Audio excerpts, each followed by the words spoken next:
Assalamualaikum warahmatullahi wabarakatuh. Alhamdulillahirrabbilalamin. Wassalatu wassalamu ala asrofi anbiya'i wal mursalin wa ala alihi wassobihi ajma'in amma ba'd. Apa kabar sahabat Asumsi dimanapun Anda berada? Mudah-mudahan senantiasa dalam keadaan sehat walafiat dan senantiasa dalam lindungan Allah Subhanahu wa Ta'ala. Asumsi episode kali ini kita akan membahas tentang pernikahan dini. Pernikahan dini adalah pernikahan yang dilakukan oleh seorang pasangan di bawah umur 18 atau 19 tahun.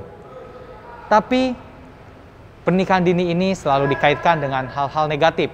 Contohnya adalah ketika mereka melakukan pernikahan dini, banyak orang yang menganggap bahwa itu terjadi karena kecelakaan di luar pernikahan atau karena ekonomi sedang menurun. Dan juga katanya ketika pernikahan dini dilakukan, tingkat perceraian akan semakin tinggi dan juga kekerasan dalam rumah tangga sangat rentan ketika melakukan pernikahan dini. Tapi benarkah bahwa pernikahan dini selalu negatif? Bagaimana Islam memandangnya? So ikuti kita terus karena kita juga akan menanyakan bagaimana asumsi sobat-sobat kita tentang pernikahan dini. Jangan kemana-mana, tetap di Asumsi episode pernikahan dini.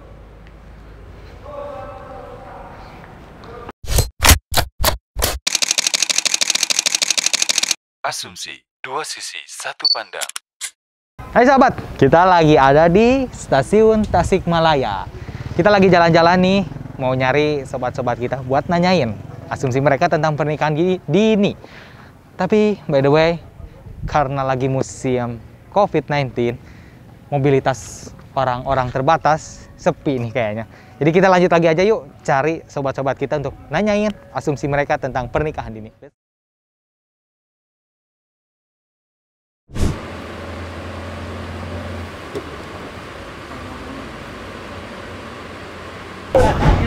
Oke sahabat, kita lagi ada di sekolah BPN di Tasikmalaya dan kita akan menyamperin sobat-sobat kita yang lagi ada di jam istirahat. Oke.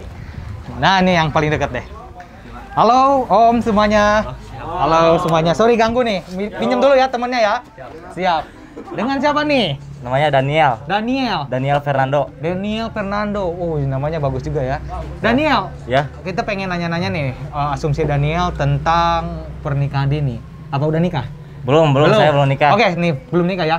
Menurut Om Daniel, Ya. boleh nggak sih pernikahan dini ini? Tidak boleh sih, soalnya bisa memalukan keluarga juga gitu. Oke, alasannya tidak boleh ya? Tidak boleh. Tidak boleh. Nah kemudian, kalau dari sisi kesehatan, ada nggak sih dampak yang akan terjadi ketika melakukan pernikahan dini? Dampaknya sih ya bisa mengakibatkan kematian gitu. Kalau kata saya gitu. Bisa menyebabkan kematian? Ya bisa. Kenapa kok bisa menyebabkan kematian? Soalnya ininya belum sekuatnya di sini. Soalnya kalau menikah itu kan harus di atas 21 tahun gitu. Oke, jadi reproduksinya belum siap gitu ya? Belum siap. Kita mungkin tanya satu lagi nih, siapa ya? Oke, ini mungkin dari sini nih, kita ambil tengah. Oke, sorry.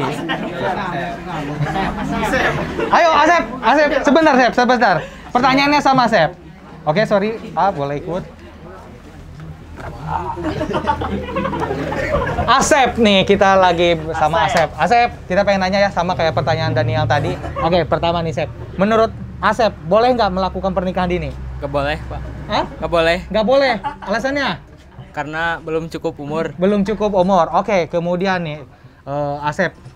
Menurut Asep, dari sisi kesehatan, ada nggak sih dampak buruk ketika melakukan pernikahan dini? Ada. Apa tuh? Rahimnya belum ini. Rahim belum kuat. Rahimnya belum kuat. Kayaknya sih nggak boleh, tapi kalau ya mau, kalau udah ada jodohnya ya kan nggak usah dilama-lama gitu. Oke, nggak usah dilama. Tapi kan tadi Kak Levina bilang kayaknya sih nggak boleh. Pasti ada alasannya kenapa nggak boleh nih. Kayaknya masih suka belum cukup satu gitu. Oke, gimana belum cukup satu? Ya masih suka main lihat orang Oh yang cantik. gitu, ya. Jadi kalau laki-laki itu playboy ya, gitu. Oke, kemudian Kak Levina, kita pengen kemudian ketika melakukan pernikahan dini, ada kemungkinan nggak nih dari sisi kesehatan akan berdampak buruk? Kayaknya sih enggak. Nggak ada ya? Enggak. Mungkin kalau dari sisi kesehatan mah fine-fine aja ya, nggak ada. Secara prinsip sih sebetulnya kami dari Komisi Perlindungan Anak Daerah sangat berkepentingan untuk memastikan agar usia anak itu tidak dulu lakukan perkawinan gitu. Jadi kami dari KPAD juga KPAI pusat, kemudian KPAD seluruh Indonesia bersepakat bahwa perkawinan usia anak atau perkawinan itu harus dihindari sebisa mungkin gitu kira-kira. Sebelumnya mungkin diketahui dulu ya, pernikahan dini itu kan pernikahan mungkin kalau secara undang-undang kita ada ya, diatur di Undang-Undang 174 yang diperbaharui dengan Undang-Undang nomor 6 tahun 2019. Itu di situ dijelaskan bahwa untuk seseorang untuk melakukan pernikahan itu kalau dulu itu 16 untuk perempuan, sekarang harus 19. Jadi kalau perempuan yang menikah atau pasangan calon suami istri yang menikah di usia di bawah itu pasti nggak boleh. Jadi secara ini jelas pemerintah melarang kalau undang-undang kalau si calon istri itu dia masih di bawah umur 19 tahun. Yang di awalnya ada di bawah 16. Sekarang udah nggak boleh. Jadi mungkin dini ini yang dimaksud itu di bawah umur yang ditentukan peraturan perundang-undangan seperti itu. Di bawah 19 tahun. Tapi kalau tidak salah Pak Isep, bahwa pengadilan agama akan memberikan dispensasi bagi mungkin pasangan sejoli yang mengajukan untuk melakukan pernikahan dini. Ya, baik. Jadi undang-undang itu udah melarang usia di bawah 19 itu untuk menikah.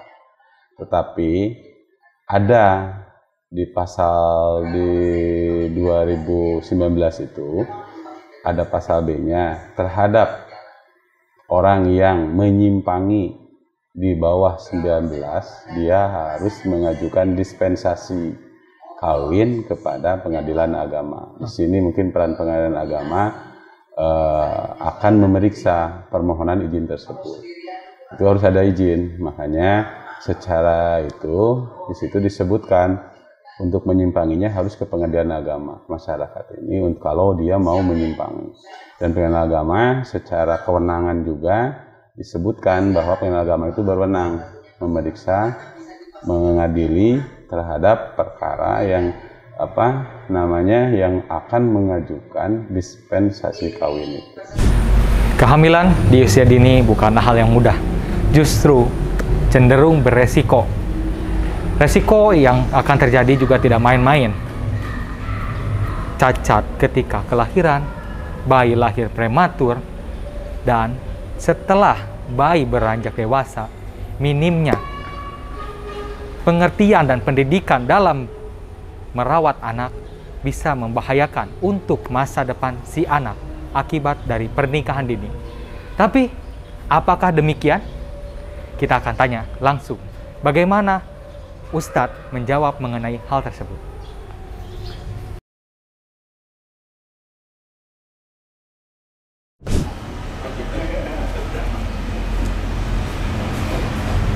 Alhamdulillah, sahabat, kita lagi ada di Kopi Narasi di Kota Tasikmalaya, tempat nongkrong anak muda dan juga tempat untuk berekspresi para kaula muda. Tapi tentu kita akan ngobrolin lagi nih asumsi tentang pernikahan dini yang telah hadir bersama kami Al Ustadz Abu Qatadah. Kita sapa dulu. Assalamualaikum Ustadz. Waalaikumsalam warahmatullahi wabarakatuh. Bagaimana kabarnya Ustadz? Baik, alhamdulillah. Alhamdulillah. Ustadz, terima kasih banyak telah meluangkan waktunya Ustadz untuk kita ngobrol lagi nih Ustadz tentang pernikahan dini nih Ustadz. Nah Ustadz, lagi rame nih Ustadz tentang pernikahan dini ini. Nah, kalau menurut pandangan Islam Ustadz, pernikahan dini ini bagaimana sih Ustadz? Bismillah, alhamdulillah, wassalatu wassalamu ala rasulillah wa ala alihi wa ashabihi wa man tabi'ahum bi ihsanin ila yaumidini amma ba'du.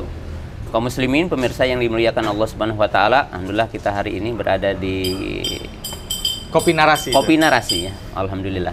Satu juga baik ikon Tasikmalaya ya, masyaallah. Berbicara tentang pernikahan dini. Jadi bagaimana pandangan Islam tentang pernikahan dini? Ya. Nah, mungkin yang harus kita ketahui terlebih dahulu bahwa dalam pandangan syariat selalu ada tinjauan dari sisi syar'i, dalil-dalil Quran dan Sunnah, dan terkadang ada peraturan-peraturan yang dibuat oleh satu negara. Jadi yang dimaksudkan satu hukum mungkin yang dibuat oleh satu negara. Nah, ini berkaitan dengan sinnu zawaj, yaitu batasan umur seseorang itu menikah. Nah, pertama memang Islam tidak memberikan satu batasan secara nas tentang kapan seseorang itu boleh untuk menikah. Akan tetapi sudah barang tentu kalau menikah ya secara umum itu setelah balik. Setelah balik. Nah, cuma di dalam Islam mungkin balik itu rujukannya ada dua.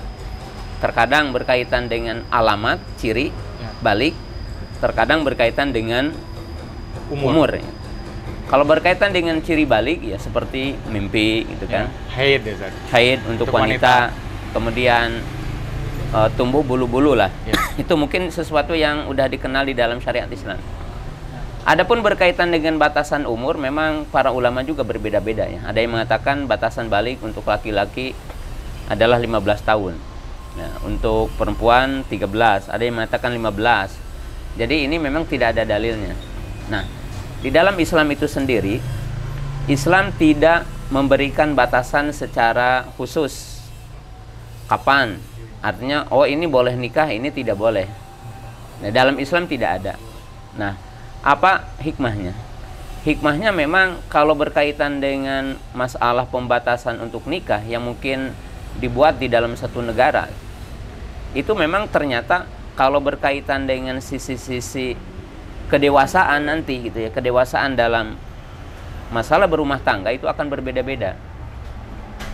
Mungkin di zaman dulu kita juga di Indonesia ya, di tahun mungkin tahun 70-an ke sana atau tahun 80-an ke sana lah gitu. Berarti kakek nenek kita ya tadi? Ya, itu mungkin tidak ada masalah nikah umur 15 tahun, umur 13 tahun bahkan ya. Keluar SD banyak yang nikah zaman dulu. Dan apa yang terjadi mungkin tidak begitu. Tapi ketika hari ini mungkin orang ya nikah di bawah itu banyak masalah gitu. Nah, maka dengan itulah setiap negara itu membuat satu aturan-aturan berdasarkan penelitian-penelitian kemasyarakatan. Maka ya umumnya negara-negara itu menetapkan 18 tahun, 19 tahun, ada yang 16 tahun, setiap negara berbeda. Nah, tapi Islam itu menetapkannya dua sisi. Sisi yang pertama motivasi untuk menikah ya. Menikah. Ya. Menikah tapi tidak disebutkan berapa umurnya. Berapa umurnya gitu ya. Nah, ini ada hikmah. Karena kematangan itu akan berbeda satu masa kepada masa yang lain. Dan itu hikmahnya Islam. Kemudian dari sisi yang kedua, motivasi mempercepat nikah. Tapi mempercepat nikah itu juga masih definitifnya tidak berkaitan dengan batasan tahun. Mempercepat nikah itu kan masih global. Artinya tidak ada penetapan wah ini umurnya berapa kan itu. Tapi dianjurkan untuk menyegerakan pernikahan. Nah, menyegerakan pernikahan itu kan juga masih apakah yang dimaksud menyegerakan pernikahan itu di atas 15 tahun, kemudian di bawah 25 kan nggak ada. Nggak ada. Dan itu hikmah syariat Islam. Ya. Nah, itu yang kedua. Yang ketiga, bahwa Islam meletakkan kaidah umum bahwa tujuan pernikahan untuk apa?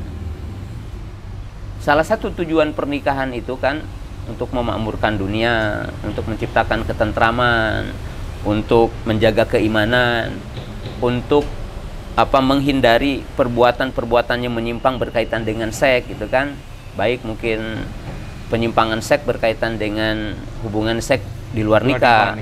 Atau mungkin yang dinamakan lesbi ataupun yang dinamakan homoseksual. Semuanya Islam menggiring itu.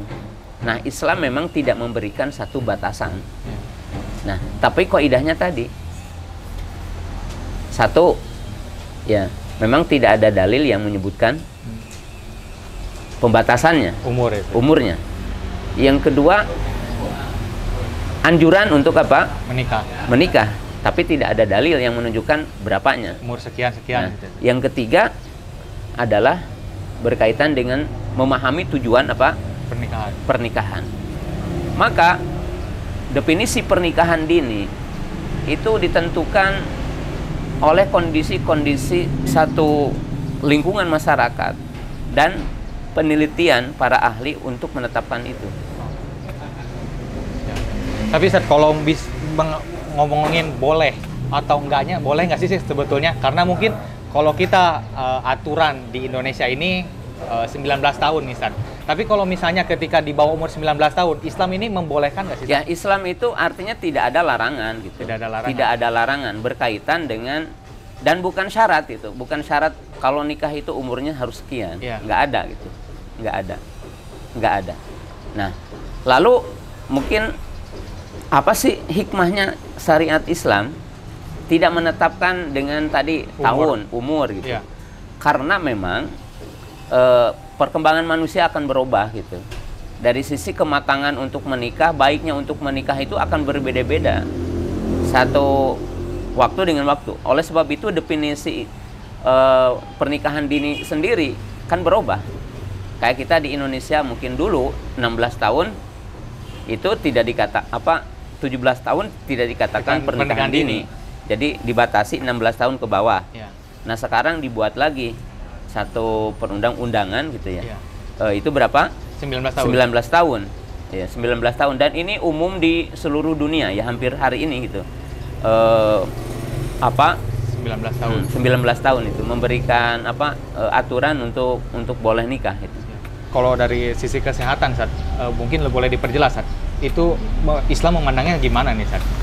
Nah, sebenarnya kan kita kembali dulu kepada tujuan pernikahan. Tujuan pernikahan kan untuk menciptakan kedamaian ya antara keduanya. Betul. Ya, sehingga lah diistilahkan orang itu nikah satu kali, bukan satu kali dalam arti isinya satu. Ya. Artinya tidak ada cerai lah dalam Islam, hukum asal gitu kan. Kemudian yang kedua, untuk mawadah warahmah, menciptakan kasih sayang kan gitu. Kemudian untuk menahan syahwat gitu ya, mengendalikan. Kemudian untuk menciptakan keturunan.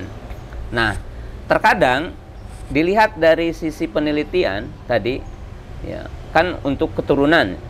Nah, ternyata umpamanya umur sekian itu bukan mendatangkan keturunan. Nah, bahkan mungkin banyaknya kematian.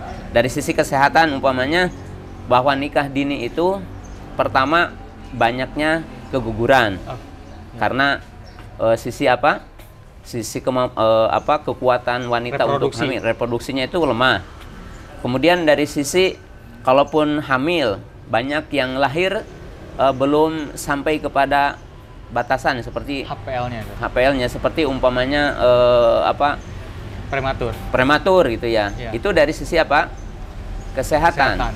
Nah, dan ini tentunya berbeda-beda setiap waktu, setiap tempat, kondisi. Kalau dulu mungkin ketika orangnya fisik-fisiknya kuat, sekarang udah berbeda lagi dari sisi makanan dan sebagainya. Maka ahli kesehatan melihat ini fakta dari sekian orang yang melakukan pernikahan begini. Nah, dari sisi yang lain mungkin KDRT dan yang lainnya itu beda lagi. Tapi kalau dari sisi kesehatan.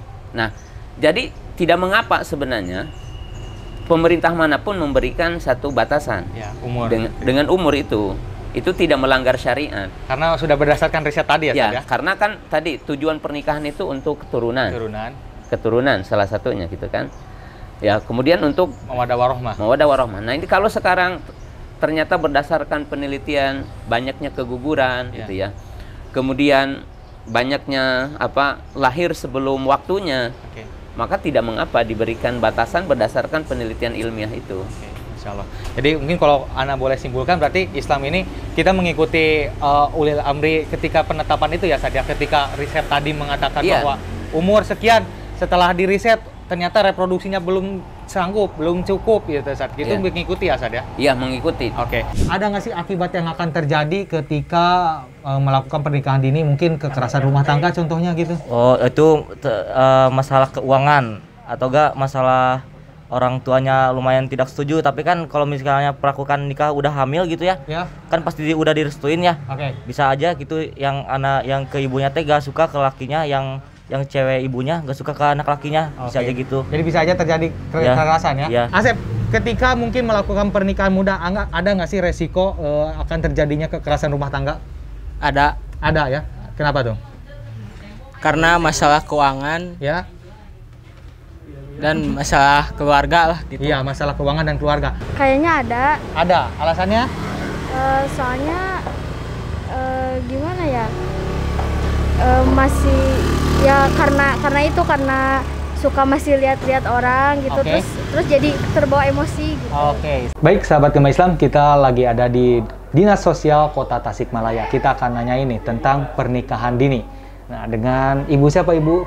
Ibu Ajeng. Ibu Ajeng, Iya. siap Bu Ajeng. Bu Ajeng, terima kasih telah meluangkan waktunya. Iya. Nah, baik Bu Ajeng, kita pengen nanya nih Bu Ajeng, apakah benar nih Bu Ajeng, pernikahan dini ini sangat berpotensi akan terjadinya kekerasan dalam rumah tangga? Oke, saya jawab benar, sangat berpotensi Sangat untuk mengalami kekerasan dalam rumah tangga ketika seseorang melakukan pernikahan dini. Oke, Bu Ajeng. Tapi ini ada nggak sih bahwa memang sepengalaman Bu Ajeng di dinas sosial bahwa banyak orang ketika kekerasan dalam rumah tangga ini karena pernikahan dini, mungkin barangkali aja faktor ekonomi atau faktor lainnya. Oke. Ya, ini true story ya, jadi betul-betul yang pernah saya dampingi. Kebetulan saya seorang pendamping rehabilitasi sosial di sini. Jadi ketika seseorang memilih untuk untuk melakukan pernikahan dini dan beberapa tahun kemudian beberapa orang yang saya dampingi mereka menyadari bahwa ada beberapa hal yang saya tidak alami gitu. Jadi begitu istilahnya.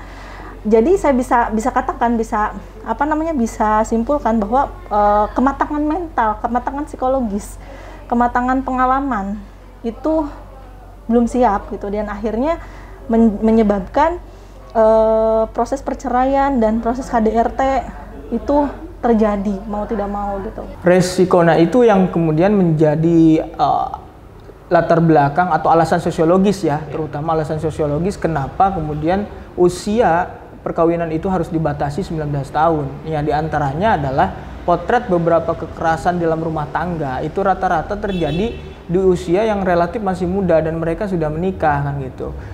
Pertama secara psikologis mereka belum matang ya secara psikologis, kemudian secara ekonomi belum mapan dan lain sebagainya, tiba-tiba kemudian juga harus dihadapkan oleh persoalan rumah tangga. Nah, ini yang rata-rata menjadi sebab daripada kegoncangan atau kegoyahan dalam kehidupan rumah tangga yang berakibat tadi bisa berupa kekerasan fisik, psikis, bahkan ancaman perceraian. Nah, dan itu tidak jarang juga yang menjadi korban tidak hanya salah satu pihak, misalkan istri dalam hal ini atau suami. Dalam satu sisi juga ada korban suami yang menjadi korban kekerasan, tapi juga menyisakan persoalan lain seperti halnya misalkan pengasuhan anak kan kayak begitu. Nah, anak-anak kadang-kadang jadi anak yang dilahirkan dari proses perkawinan itu tentu ini juga menjadi persoalan tersendiri gitu yang terjadi gitu. Jadi yaitu potensi kekerasan itu terutama juga yang dominan yang terjadi di pasangan-pasangan muda gitu, di usia-usia muda gitu. Adanya asumsi bahwa pernikahan muda atau pernikahan dini sering menimbulkan kekerasan dalam rumah tangga ini menjadi sebuah dilema bagi pasangan yang ingin menyegerakan pernikahannya. Nah, kemudian ada lagi nih saat ketika pernikahan dini ini katanya pemicu KDRT saat kekerasan dalam rumah tangga, kemudian pemicu ekonomi merosot saat mungkin secara finansial mereka belum siap dan bahkan hingga ke perceraian. Nah, ini gimana nih saat Islam memandangnya? Ya, kalau kita mungkin melakukan riset tadi, penelitian atau melakukan mungkin jurnal ya. Nah, itu ya bisa dibenarkan, bisa juga enggak gitu. Karena mungkin kalau berkaitan dengan sebab perceraian, sebabnya KDRT bukan hanya itu. Karena di lapangan ya orang-orang yang bahkan yang mungkin banyak orang yang udah menikah 30 tahun cuma seminggu juga nikah gitu ya. Tapi kalau kita lihat mungkin kenapa sih ada KDRT tadi? Karena mungkin tadi kematangan berpikir, kedewasaan berpikir, kedewasaan bersikap.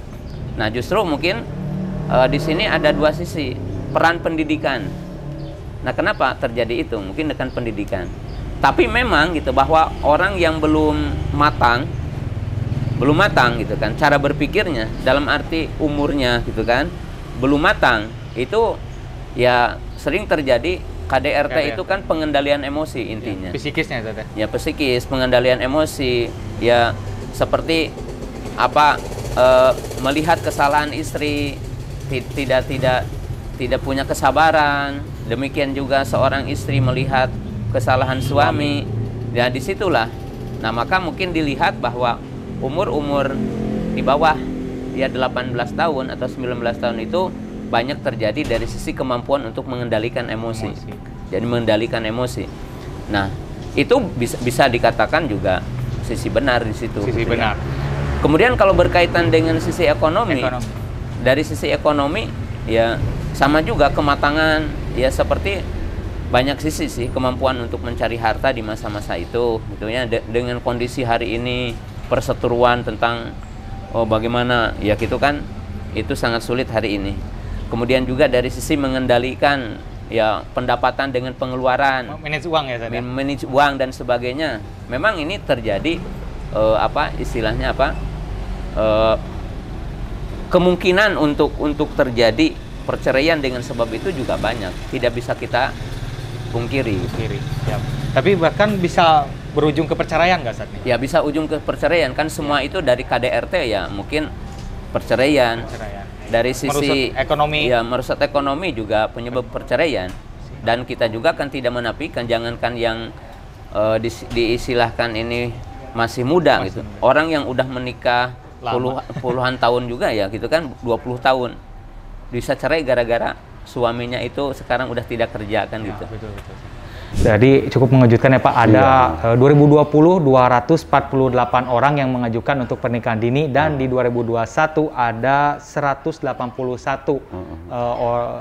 pasangan yang mengajukan untuk melakukan pernikahan dini. Nah ini kalau boleh tahu Pak, apa ya motif mereka untuk mengajukan pernikahan dini ini? Ya, ini sepanjang ini yang teridentifikasi sekitar ada 4 alasan. Pertama, mereka itu di usia yang begitu muda mereka sudah hamil karena mereka sudah melakukan hubungan suami istri.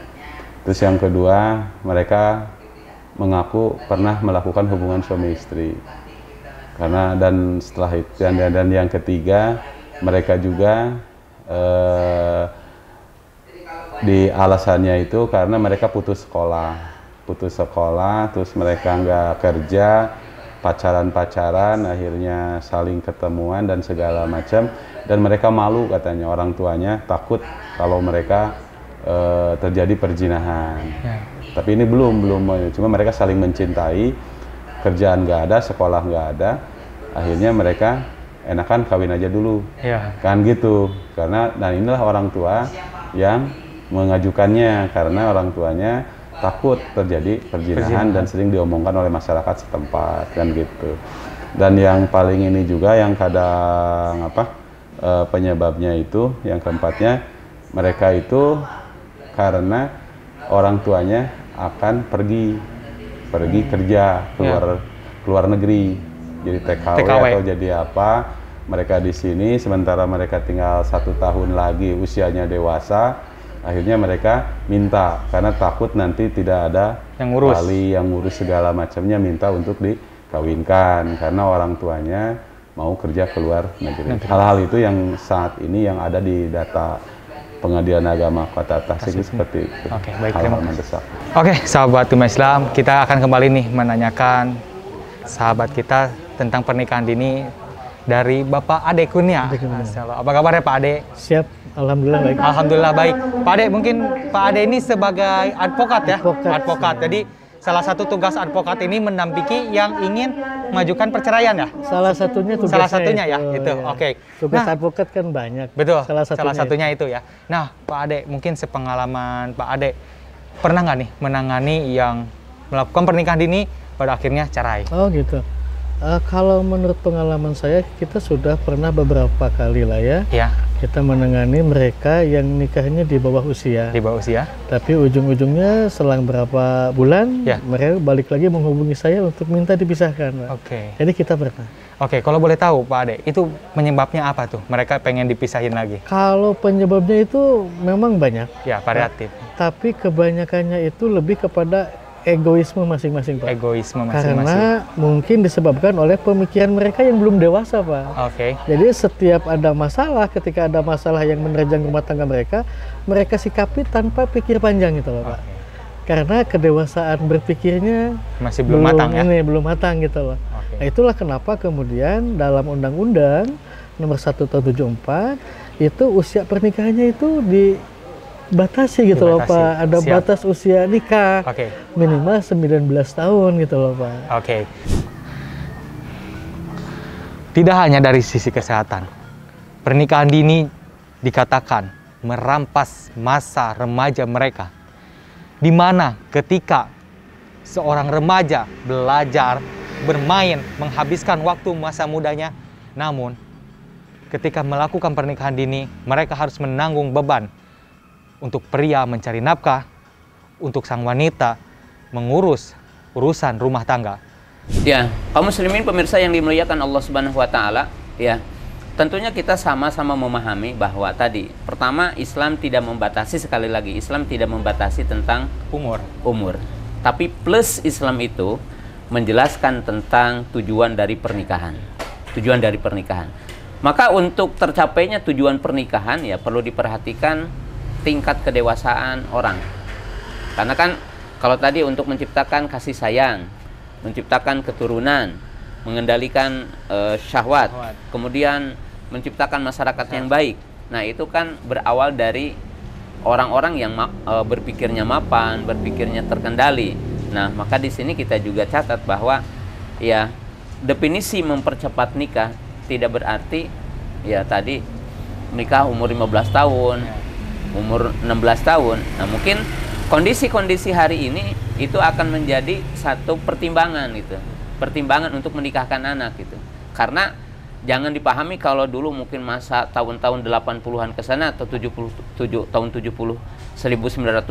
ke sana itu kan berbeda dengan kondisi hari ini.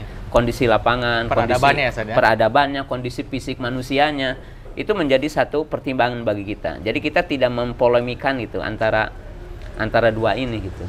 Antara dua ini. Nah, itu ya yang pertama. Yang kedua, bahwa yang harus kita pahami gitu. Kalau berkaitan dengan tadi KDRT, berkaitan dengan ekonomi kemudian juga hingga perceraian, itu sebenarnya juga harus adanya edukasi kepada seluruh kaum muslimin tentang tujuan pernikahan, hikmah dari pernikahan, buat apa. Bahkan hari ini mungkin banyak orang juga pernikahan itu hanya untuk dibikin tuh. Sebagian orang-orang yang konten ya, bikin konten kan jadi permainan juga hari ini, berbeda gitu kan, untuk naikin ratingnya, ratingnya dan sebagainya. Ini kan enggak gitu. Jadi Islam harus mengedukasi tujuan itu.